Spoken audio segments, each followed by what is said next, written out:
negli ultimi 7 mesi abbiamo consumato 150.000 metri cubi di gas, pari a 173.000 euro.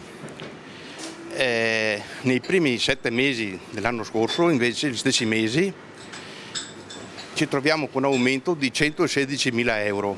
Ancora lontana una vera e propria ripartenza per numerose attività artigianali d'eccellenza del territorio, una su tutte la ceramica. Costi lievitati di energia, gas, materie prime che lasciano un margine minimo di crescita agli imprenditori.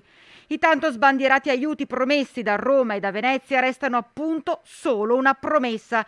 A parte un ristoro con il credito d'imposta che si aggira sul 25% per gas, 20% per elettricità, ma questo non basta. E i famosi 5 milioni di euro per ceramica e vetro artistici?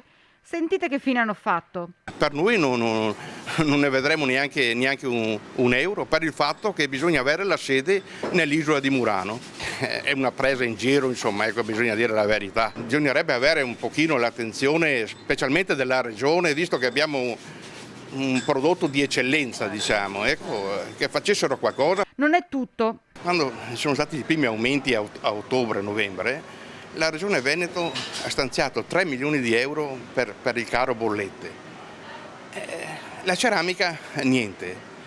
Abitiamo in provincia di Vicenza, è un comune del Veneto, sicché hanno dato un contributo per il gas perché è indispensabile per la cottura del vetro, ma anche per la ceramica è indispensabile per la cottura della ceramica. Una disparità di trattamento tra vetro e ceramica artistici che pesa. Mariano Venzo lancia un appello proprio alla Regione Veneto. Non abbiamo mica solo, non so io, le montagne, lo sci, il prosecco, il ciliegie, abbiamo anche la ceramica, insomma.